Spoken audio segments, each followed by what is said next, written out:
This conversation is a part of this FSJ special issue on fashion and motherhood.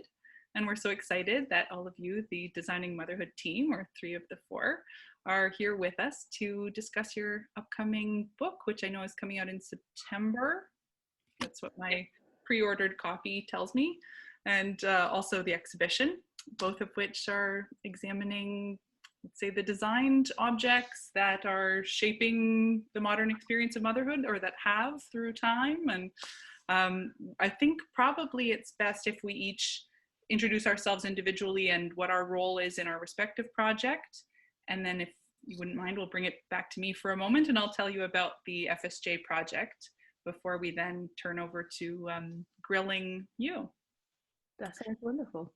Great. So I'm Laura Snelgrove, and I'm an editor at FSJ, and in particular, I'm the main editor of this Fashion Motherhood project.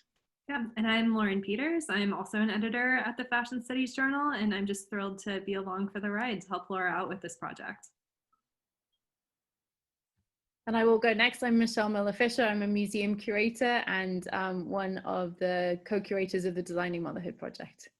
Amber, I punt it to you. Okay. I'm Amber Winick. I'm an independent design historian and mom and pandemic parent. And Juliana? Yeah, I'm Juliana Barton, and I'm also an independent curator and writer and historian of design. And I am also one of the co-curators for the Designing Motherhood exhibition and a contributing writer to the book.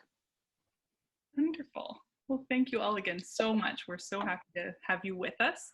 And I know that the FSJ readership will be very excited to know about your project. I mean, I'm sure they mostly already do. It's a small enough community and it's made a big enough splash already, which is so wonderful. So again, before we turn over to asking you everything we want to know about your research, which we are really curious about, I'll just let you know our project is, well, it started about a year ago. Before, we all remember a year ago, right? Before. And it started with a very open call for contributions to FSJ, which, you know, we publish a range of things from academic work to personal narrative and criticism, and as well as creative work. So we were really asking for anything in that range on this topic. The idea of fashion and motherhood as a research avenue had been interesting to me since my first son was born. I think that happens to a lot of people. And it had always been on the back burner, and this was sort of the first time I was really asking for other people's work. And it was clear once we started receiving submissions that there were kind of 2 streams of content, some of which was this traditional academic work that's now been collected into a proposal for an edited volume. And then the rest were these more personal narrative things and creative work. There's some really fun collages and that sort of thing. So that's what we've now put together for a special issue on the FSJ site. So that's what this will be part of, as, you know, the multimedia component. And so hopefully those 2 parts will support each other a little, one being more theoretical and the other being, you know, these demonstrations of how these theories play out in real life. But, you know, we're just looking at this one subset of the designed world, which is dress. And I think that in fashion studies, we might tend to think of maternity wear as sort of where the maternal body and the design world sort of, where their intersection begins and ends, which of course it is not actually. So I think that's what's so wonderful about your work, is that it's, for one thing, focusing on the maternal experience as longer than just that time of being visibly pregnant, and also at objects much, you know, a much bigger range of objects than just the dressed garment.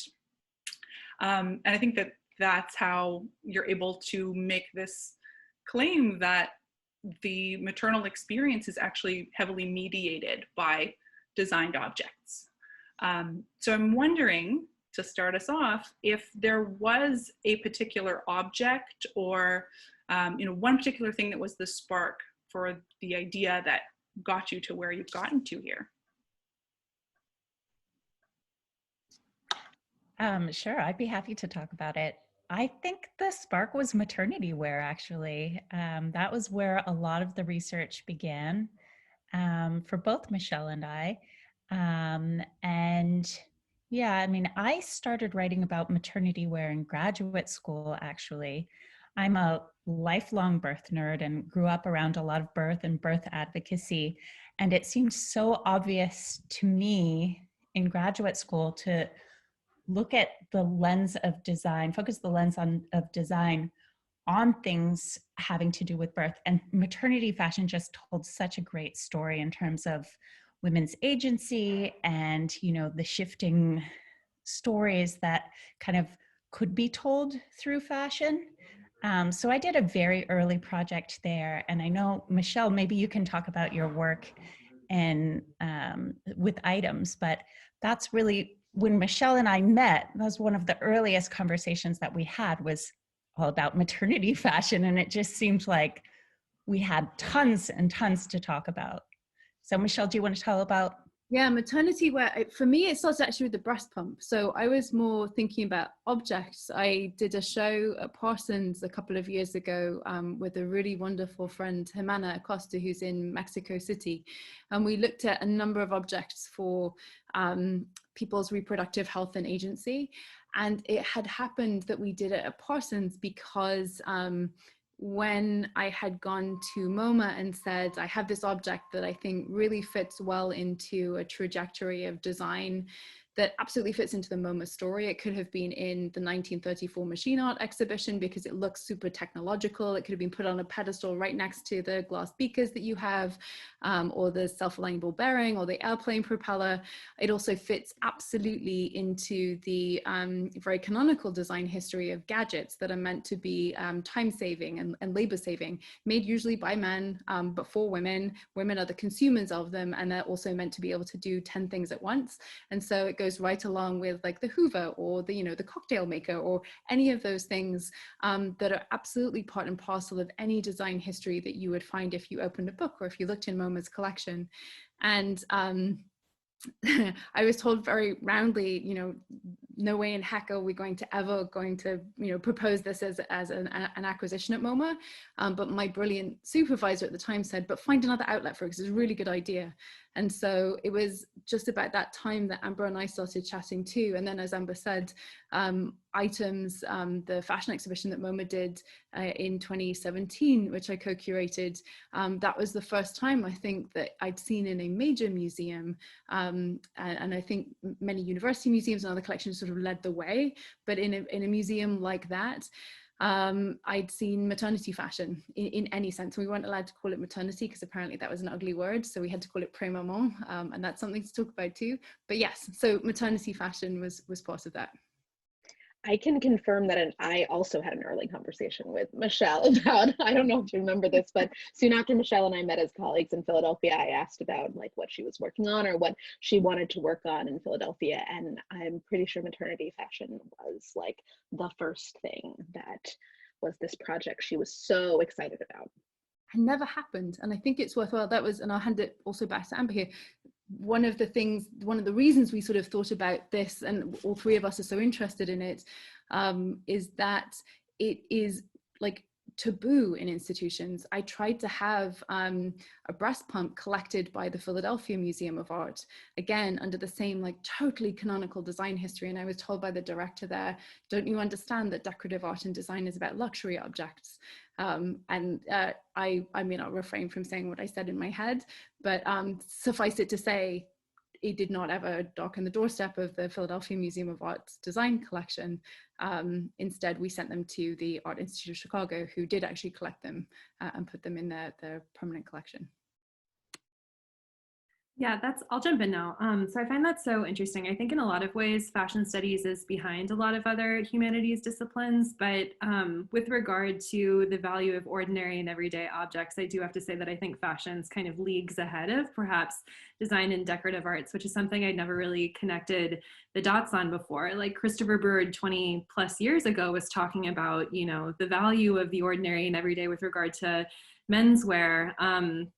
But yeah, I don't know. I've heard you tell this story before, but I'm like shocked to hear it retold all over again, that you experienced that kind of institutional pushback whenever you were advocating for the value of, objects related to birth and maternity, which actually segues really nicely into the question that I have for all of you, which regards how you found objects for the exhibition. What did that process look like? And were you getting things from institutions? Are you finding things on Etsy and eBay? Like, what does that process look like? And also, what did your conversations with curators and collections managers and archivists look like? Like, where did the stuff come from? That's a really good question. I think Amber and Juliana can also speak to this because we're in the process of doing it just now. Much like items, a lot of it will be like deep dives on Etsy and eBay. For many reasons, we cannot loan from some larger collections because the places that we are working with, the amazing Motor Museum and the fantastic Center for Architecture and Design in Philly, we either don't have the funds or we're not able to sort of make bigger loans. But actually, Amber had the amazing idea of contacting moms groups and saying, do you have an old version of X? Which for us is really important because we think about sustainability on this project in a lot of different ways, but that's one type of sustainability as well, not necessarily having to buy something new or to loan something that's expensive and takes a ton of crating, but could come from actually somebody who has used it and could almost help us write the label in terms of their experience of it. Amber, Juliana, I don't know if you want to take it. I mean, that's one of the beautiful parts of this being such everyday. These are such everyday objects and these are such everyday experiences. And I think we're really trying to remind ourselves of that and mine from that wherever possible. So we are at the very beginning of the collection stage. It's mostly been focused on the book up until this point. But even within the book, we've really mined the everyday. We've had a lot of found photography and are looking at a lot of the images that we have are picturing just really everyday experiences and objects and how they're intersecting in big and small ways in people's lives. Good. I was just going to add that I think one of the other answers to why we haven't been pulling from museum collections is something that Michelle started to address earlier, which is that a lot of things aren't in museum collections. And one of the conversations I've been really excited to have is to think about the longevity of the things that the collection we are now putting together through the exhibition. Like, we are bringing this and in some ways building a collection, and what do we do with that? Do we donate it somewhere and like create a collection of design for motherhood objects? I was really inspired by a project that MoMA did as part of the Young Architects program, Holding Pattern by Interborough Partners, I think, where their installation for the for PS1, they had conversations with the community in Long Island City, and everything was created with the mind of donating it back to the community. So everything, it didn't just get thrown out, it got donated back to the community. And I feel like the idea of borrowing things from moms groups and finding new homes for them with those in needs feels like a really lovely life cycle for a lot of these objects too. Though I'm not opposed to them going to museums too, to make sure that their value is recognized in those spaces too. Yeah. Thank you, Juliana. I have another question which regards institutional politics as well. And this is more so about, the process of finding a home for this exhibition. I think all of you have kind of touched upon this in one way or another, but, what did that look like? What did, museum directors, curators say to you whenever you pitched this idea? And if there was hesitation, what was the nature of that hesitation? That's a really good question. Do you want to do that one, Amber? Do you want to start first or shall I? I'll just tell, I think maybe if you could speak to institutions, but I'll just tell the funny story that we like to tell sometimes, which is when we were first developing this project, we were so confident about it. We're like, this is such a good idea. This is going to be these Zoom conversations where we'd be like, it's a great idea, right, Amber? And Amber would be like, yes, it's brilliant. It's so good. Wow, we're so excited. It is good. But then we sent it out first as a book proposal. The book has always been very central to this project. And we sent it out to several publishers, and it was just crickets. We didn't hear back from people, or what we heard was, oh, how interesting. What a great project. It's not for us, but good luck with it. And then, well, Me Too happened, and people started paying attention to women telling their stories in their own voices. And all of a sudden, we had the wind at our backs. And in the space of, I think it was a week, right? We had 3 publishers get back in touch with us who, were previously uninterested. And they were like, actually, we think maybe there's something here.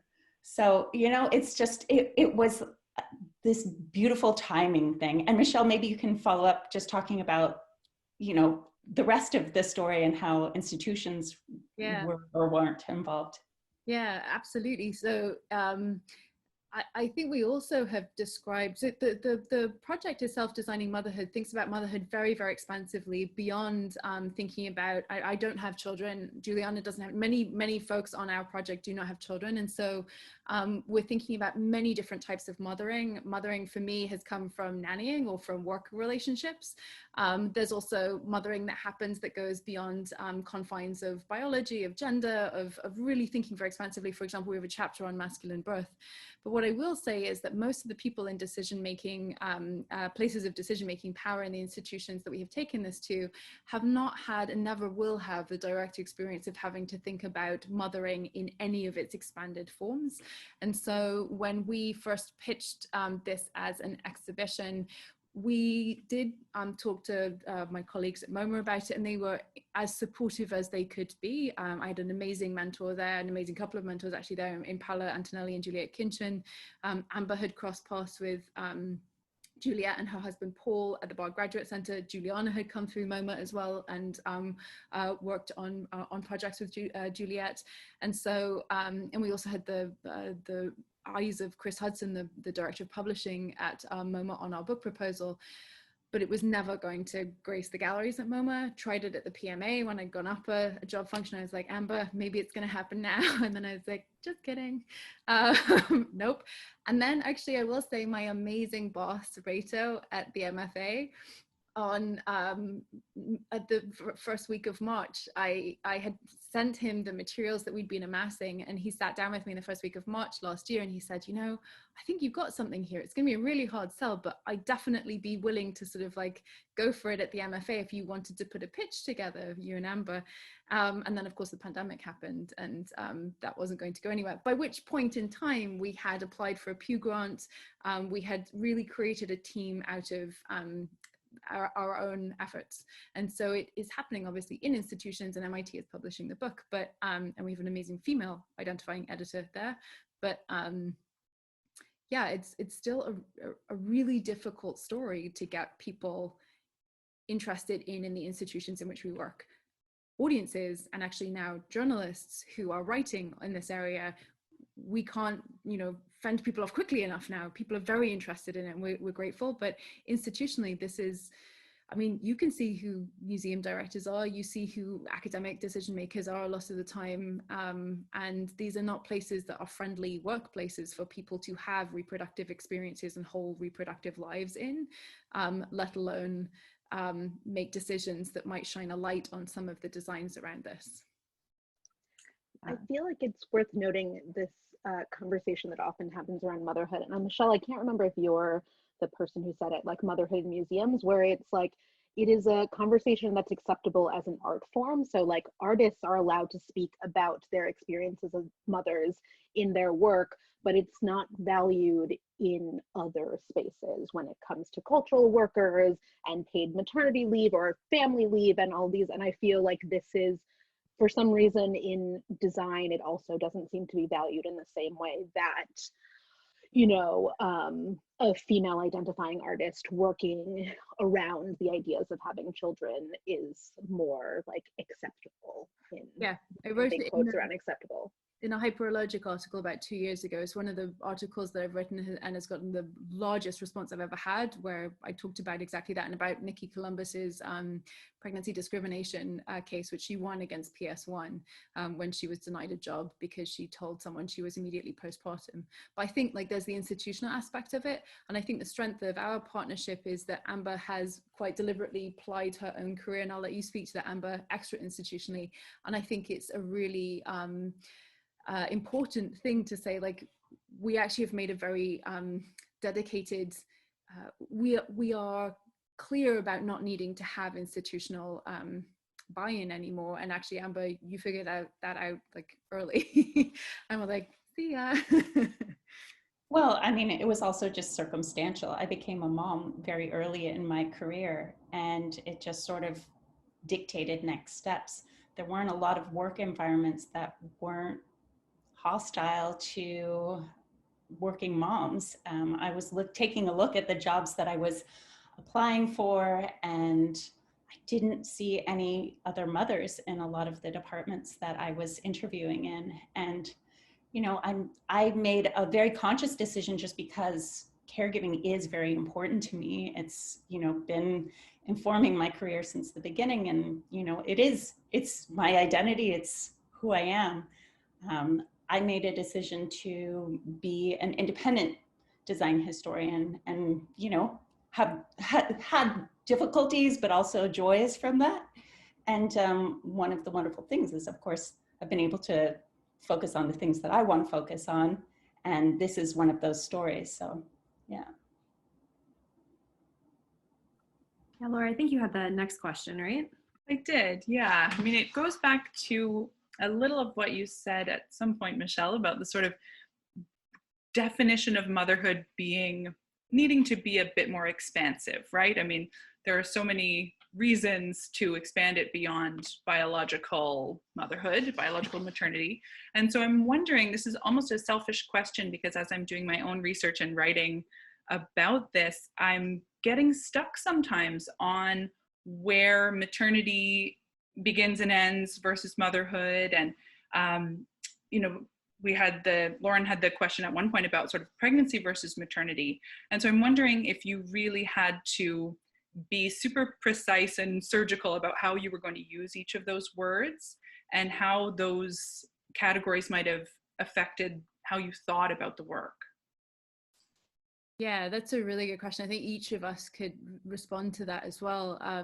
I'll start by saying what we often go back to is a conversation that we had really early on in our research with an amazing author and activist, Thomas Beattie, who the interview then became the focus of a chapter that he titled in the end through his interview, Masculine Birth.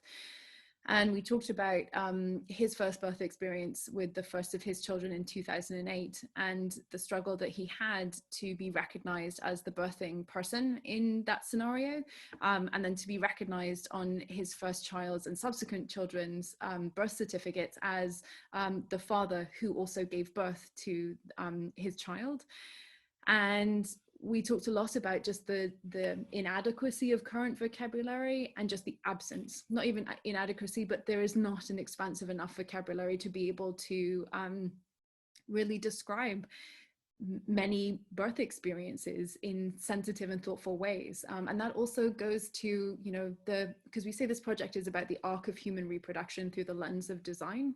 And so that is about, you know, for those who are not having children, thinking about reproductive experiences and reproductive agency, all the way through to people who are on fertility journeys and, you know, which end in many different ways through loss of infants.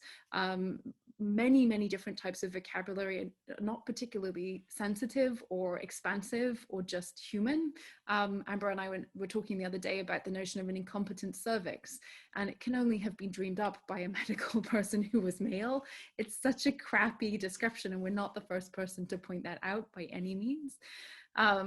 And so it was less about being precise about language, because we're writing from a social location that is unique and different from other social locations that will read this. but about being as sensitive as we can, understanding that terms have changed historically. And so being robust in our research, being transparent with how we have employed certain terminology. But I think most of all, like right at the heart of it, not being ashamed. Because so much of the vocabulary comes with cloaking, taboo, or feeling like it somehow has to be euphemized. And that for us was like the heart of it. But Amber, Juliana, what do you think? Yeah, euphemism is like avoiding euphemism seems to be the thing as we were reading through the book. Like, where can we be as transparent, as clear as we want to be, like not beating around the bush. Let's just say what we're trying to say, and also find ways to be as inclusive as possible in our language. And I've really loved to see, we've been working with the former director of the Mutter Museum, Robert Hicks, and I once noted, I'm not sure if others heard this, he's like, I hear we're using birthing person now, like that's and he's like taken to, like I've now picked up that he, a medical historian who I don't think would ever have necessarily given that much thought, has now taken to describing, like using the language that we've like brought up for him in that way, which I thought was really powerful. We should give a shout out to our collaborators because they are the most delightful and wonderful people in the world. The medical historians who are just geniuses at the Mutter Museum, the fantastic architecture focus at Center for Architecture and Design, folks at UPenn. Like this is a village. In fact, actually, I think we said in our acknowledgements, Amber, a medium-sized country that has raised this project.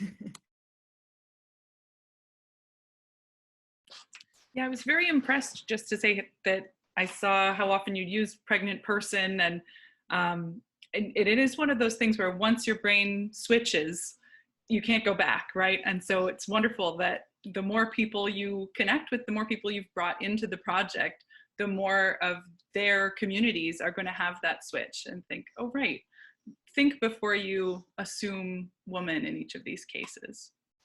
Yeah. And I think also, I mean, the idea of motherhood as expansive also relates to the next question, which was about sort of how did you make the decision to kind of, like you said, it's the arc of human reproduction. And so the next question was about objects that continue past the postpartum and feeding phase. And so I like the visual of the arc because that helps me understand, like, okay, that kind of does bring us to where it intuitively ends, for me at least, that once you're not feeding the person with your body anymore, once they're not connected to your body anymore, not that that's every parent's experience, but then they become someone that you don't need as many designed objects to mediate your relationship, perhaps. But I wonder how that process of making that decision went for you, and whether there are objects you can think of or objects you encountered that relate to motherhood after the bodies are a bit more separated, once the kid is a little older. Juliana, I think yeah. Well, it's funny because as I read this question, I thought about it in a slightly different way, which is when I think about design after the kind of postpartum period that defined feels like a strong way of saying it, but where the book leaves off, or where the exhibition will leave off too, I feel like it's been taken over, or there's so much good work in the design for childhood, and that feels like where so much of that like design and intervention happens. So I think we all touched on the Century of the Child exhibition at MoMA in some way, shape, or form, and that incredible show that Juliet Kinchin and Aidan O'Connor put together, and Aidan contributed to the book.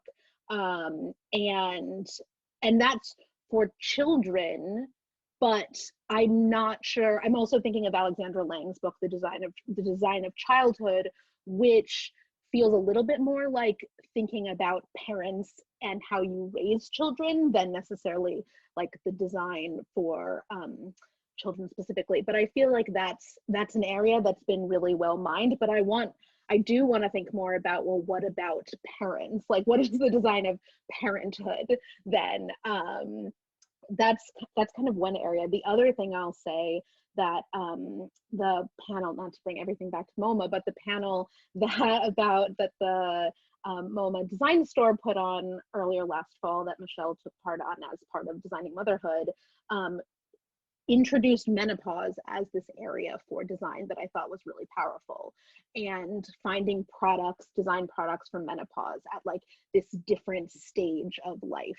And I would love to think more about other moments where there is less design interest and intervention in kind of maybe not the arc of human reproduction, but the arc of our lives, often as women identifying people in particular, where there are gaps.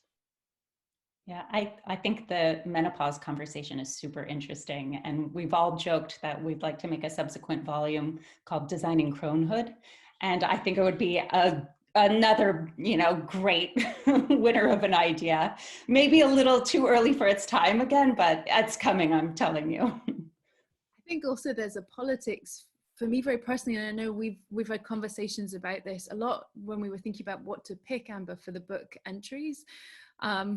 But in this country, in the US specifically, coming back to this as a social location, when I think about the agency of women identifying people over their bodies, that is so often denied them by focusing on a fetus or by focusing on the needs of children.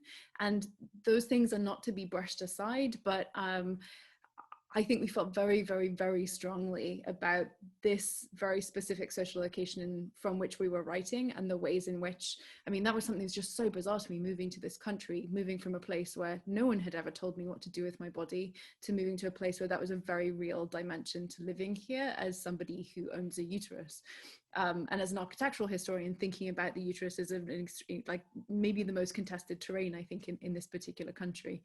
And so, yeah, I think we really, really, really wanted to focus on human adults who had a stake in this conversation. Yeah, I think it's sticky in the same way in thinking about fashion specifically. I've come across the same thing. It's like, what is there for the adult parent that is specific in fashion compared to non-parents? And it's like, is there any way that clothing represents this shift that happens internally? I'm not sure yet. We'll see. If you come across any objects, please do let me know. So far, the only thing I can think of is those leashes that for toddlers, but it's still a way of like tethering the child to the person. Advertisement for mom jeans. That's like and when I think about the advertisement or that we had collected, I also think of the incredible SNL sketch about mom jeans. So like there's definitely that is like sticks out for me, and as something that, though I don't have children, that my friends who've had children have struggled with. Like fashion is the thing that seems to be the design element that my postpartum friends have struggled with well beyond like an immediate postpartum period, for sure. We spoke to a really interesting seamstress is the wrong designation actually, but Amber, remember when we spoke to Erin Wiesbart, and we spoke about patterns for pregnancy and postpartum. We spoke to someone who's just a genius at pattern making and clothing.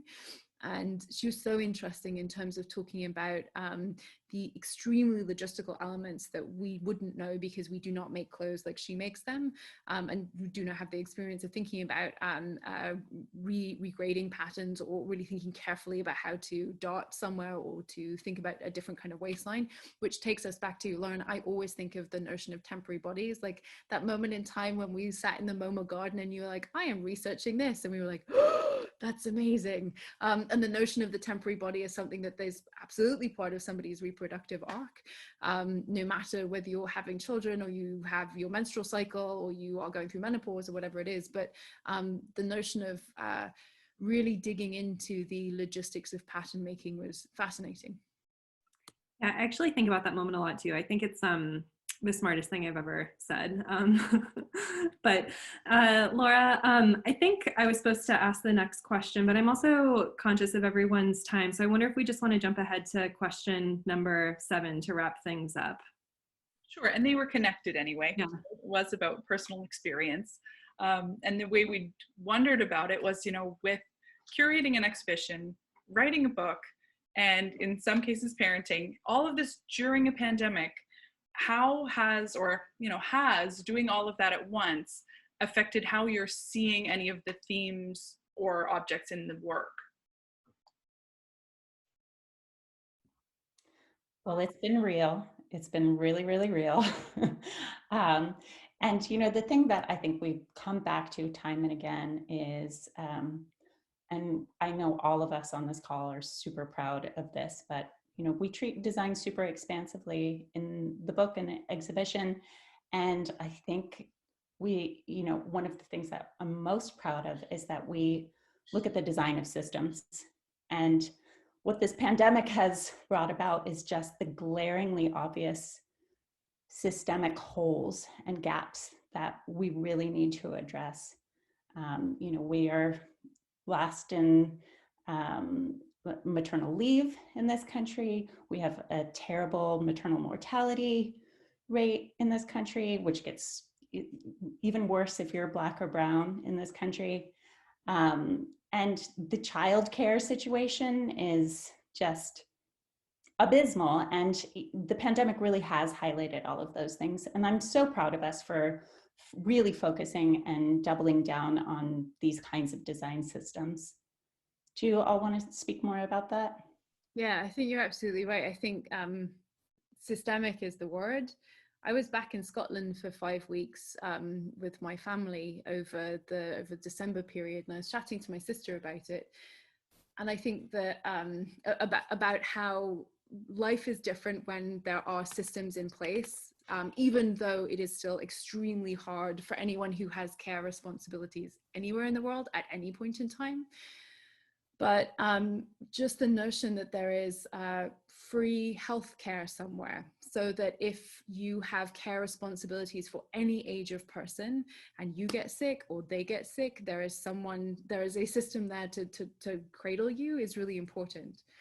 And we've thought about this as a team too, when there is maternal leave policy there, there is family leave policy there, and it is the norm, so people don't feel bad about saying, this is the time I need for my family. And it's, again, not just for people with younger people, it's for all caring responsibilities. There's also a system in place that when somebody has to leave to do that, they draft somebody in to come and pick up those hours. And so capitalism doesn't just run unfettered expecting like everybody to pick that up. Like, there's a system in place because it's a whole ecosystem. Caring happens in many, many different types of ways and affects many different types of people. So I think that yesterday was really nice because we inaugurated 2 adults into the White House, and they can speak sensibly about different systemic design issues, which gives me some hope. But as long as it is free for mostly women identifying people to take the burden of care in this country, capitalism is not going to, unless it's really pushed, and there's like people like Bernie Sanders just yelling all of the time, this must change. I don't know if it will ever really change. And so that's why I think it's really important to sort of attack it from every single angle, including our places of culture, so that people see this as a conversation, so that people can't say, well, this humble masterpiece or this machine art piece that is related to airplane propellers or, other very benign forms of design is okay, but I draw the line at breast pumps because somehow that's not a humble masterpiece. So yes, I think that's my answer. Juliana. Yeah, I will take it in a slightly different direction, which is that I was thinking about Amber identifying, connecting her identity with being a caregiver. And I think that Michelle and I would both consider that a key part of our identity too, even though we're not parents. And it's been very meaningful to me, the ways in which we've cared for each other on this project too, and how thinking about the design of systems has at least forced me to reflect on my own relationship with work and with collaboration and with coworkers and colleagues and friends. And so some of whom are parents, some of whom are caregivers for elderly parents, and at other ways. And so I think that there is a like caring for each other that has been really meaningful to me, that's like come out of the work of studying these objects and systems and things and clothes and all of that. So. Well, that's very beautiful. I really appreciate all of you making time to do this. And it's inspirational to hear, in particular, that you can describe this process of putting this together as one where you've cared for each other. I think that is something that we also try to do at FSJ, and I think that's something that anyone watching this down the line is going to find really badass. And I really, really appreciate you guys. And I know that, as I said, the book is coming out September. The exhibition, if you want to share the details on that, they are not as clear in my mind. And maybe you could tell us also where anyone can find you. Absolutely. The exhibition opens Mutter Museum May 6th, Center for Architecture September 10th, both in Philadelphia. You can find us at, Amber, I hand to you. Our Instagram page, which is at Designing Motherhood. And our book will be born on September 7th, but it's already available for pre-order. Great, thank you. To wrap up, I just want to reiterate a great quote that Juliana had earlier in the talk, which was, "This was a really, really, really good idea." Congratulations, you guys. I'm like so excited to see this come to fruition and have the book in my hands, and hopefully one day actually get to see the exhibition in person. So kudos to you. It's a huge, like, monumental achievement.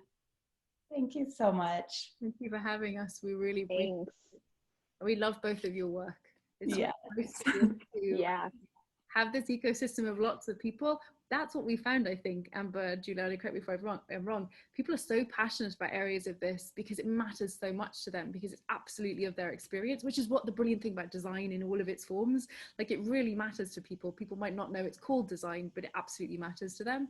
But this area of it, in the arc of human reproduction, people are just so thrilled for one another that there's somebody else working in this area, and it's incredibly warm and collegial. So I'm really glad more and more people are coming to it. I hope they adhere by that code of conduct, because it's a nice place to be.